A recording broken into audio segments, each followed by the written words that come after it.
एक जमाने का जिक्र है। जंगल में एक छोटे से घर में मदर गोट और उनके प्यारे लिटिल गोट्स मौज मस्ती से रहा करते थे। लिटिल गोट्स बहुत प्यारे लगते थे, बिल्कुल खिलौनों जैसे। सभी माओ की तरह मदर गोट अपने बच्चों से बहुत प्यार करती थी। वो सभी जंगली जानवरों से अपने बच्चों को दूर रखती थी। एक दिन खाने की तलाश में बाहर जाने से पहले उन्होंने लिटिल गोट्स को अपने पास बुलाया और उनसे कहा, मेरे प्यारे बच्चों, मैं जंगल में जा रही हूँ। कोई आए तो दरवाजा मत खोलना। अगर भेड़िया आ गया तो वो हम सबको खा जाएगा। वो भेष बदल के तुम्हें खाना चाहेगा। पर हम उसे पहचानेंगे कैसे? भेड़िए की आवाज भारी है और मेरी पतली। जब भी मोटी आवाज आए तो समझ जाना कि वही है। ये बोलते ही मदर गोट निकलने लगी। फिर उनको कुछ और याद आया। उन्होंने मुड़ के बोला, एक और बात, भेड़िए के पैर काले हैं और मेरे सफेद। तुम ये देख के भी पहचान जाना। आप परेशान मत हो माँ, हम संभाल लेंगे। Mummy, we love you. Mother goat ने अपने सभी बच्चों को एक एक करके चूमा और फिर जंगल की तरफ निकल पड़ी। भेड़िया सब कुछ देख रहा था। मदर गोट के जाने के बाद वो थोड़ा और रुका। फिर वो उनके घर पे पहुंच के दरवाजा जोर जोर से खटखटाने लगा।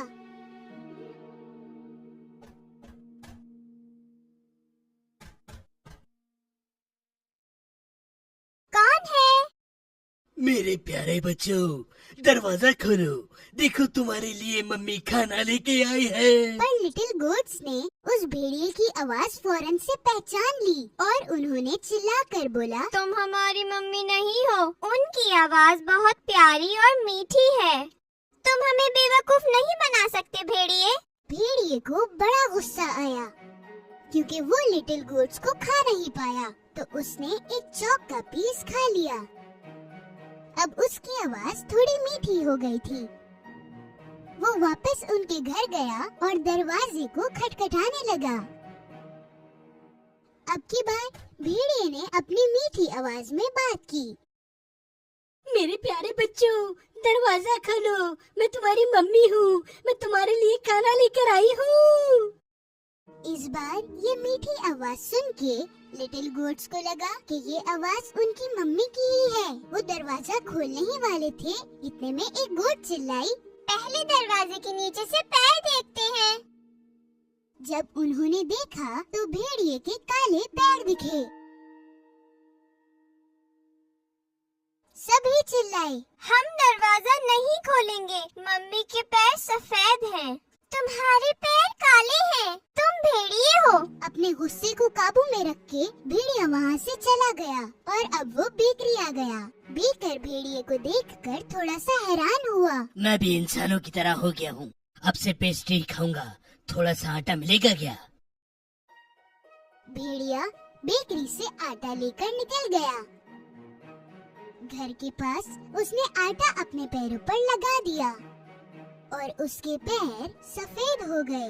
अब तीसरी बार चालाक भेड़िए ने दरवाजे पर नॉक किया। मेरे प्यारे बच्चों, दरवाजा खोलो। मैं तुम्हारी मम्मी हूँ। मैं तुम्हारे लिए खाना लेकर आई हूँ। पहले पैर दिखाओ ताकि हमें पता चले कि तुम कौन हो। भेड़िए ने उन्हें आटे से सने हुए अपने पैर दिखाए। जब लिटिल गोट्स ने सफेद पैर देखे, उन्होंने ये समझा कि ये उनकी मम्मी ही है और दरवाजा खोल दिया। फिर क्या, उनके सामने था खूंखार भेड़िया। लिटिल गोट्स घबराए, डरे और चिल्लाने लगे,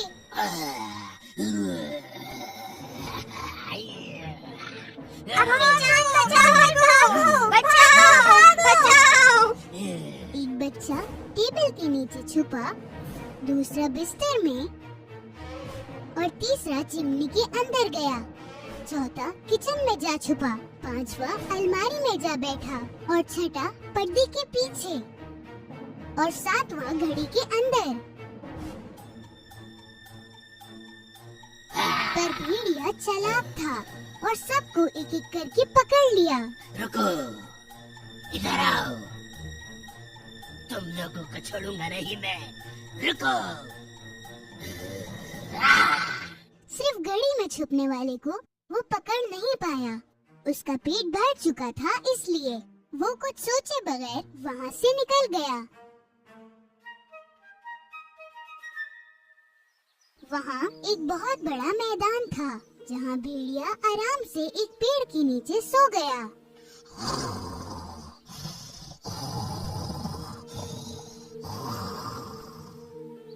थोड़ी ही देर में मदर गोट घर पहुँची। दरवाजा खुला देखकर वो समझ गई कि कुछ बहुत बुरा हुआ है और वो जोर जोर से चिल्लाने लगी। मेरे बच्चे!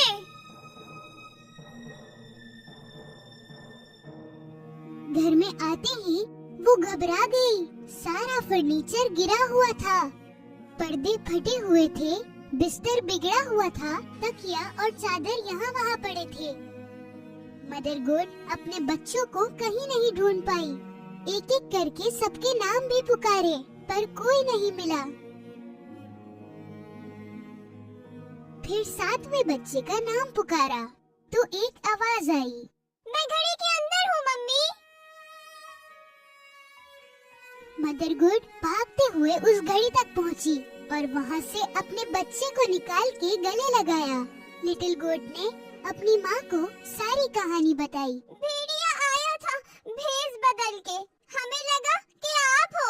वो मेरे सारे भाइयों को खा गया।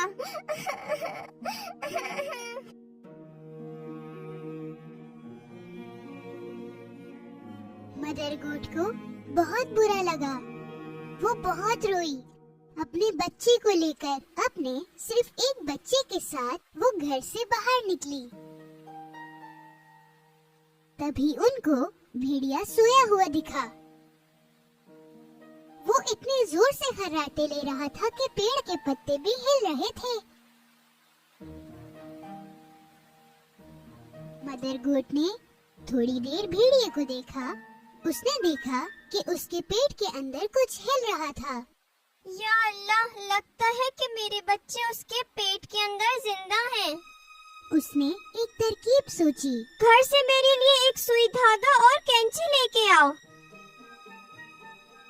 लिटिल गोट घर जाने लगा तो मदर गोट ने 6 बड़े पत्थर इकट्ठे किए। थोड़ी देर में लिटिल गोट सुई, धागा और कैंची लेकर पहुंचा। मदर गोट ने भेड़िए का पेट काटा। उसे ऊपर ही अपना एक बच्चा दिखा और बाकी भी एक एक कर बाहर आने लगे।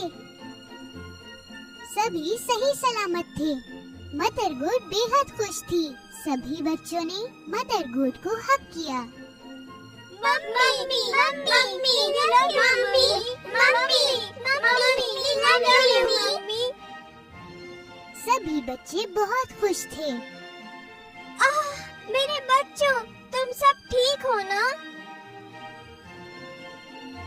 मदर गोट ने भेड़िए के अंदर सारे पत्थर डाल दिए।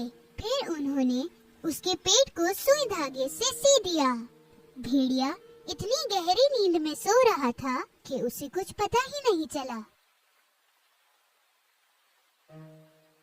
भेड़िया जब जागा और वो खड़ा हुआ तो उसका पेट दर्द कर रहा था। उसे लगा कि कई सारे लिटिल गोट्स की वजह से उसे दर्द हो रहा है। उसे प्यास लगने लगी। वो नदी के किनारे पानी पीने चला गया। चलते वक्त पेट में पत्थर टकराने लगे। पेट इतना भारी और भरा हुआ क्यों लग रहा है? ऐसा लग रहा है मैंने पत्थर खा लिए हूँ। वो पानी पीने के लिए झुका। पत्थरों के वजन की वजह से वो पानी में गिर गया।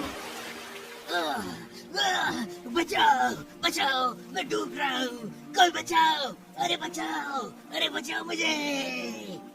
वो बहुत चिल्लाया पर कोई नहीं आया। पत्थरों के वजन की वजह से वो पानी में डूब गया। मदर गोट और लिटिल गोट्स ने जब ये देखा तो वो पानी की तरफ भागते हुए आए। भेड़िया लुट गया, भेड़िया लुट गया, भेड़िया लुट गया। सभी मिलके कूदने लगे। उस दिन से मदर गोट्स और सातों लिटिल गोट्स की जिंदगी बहुत आराम और सुकून से गुजरी।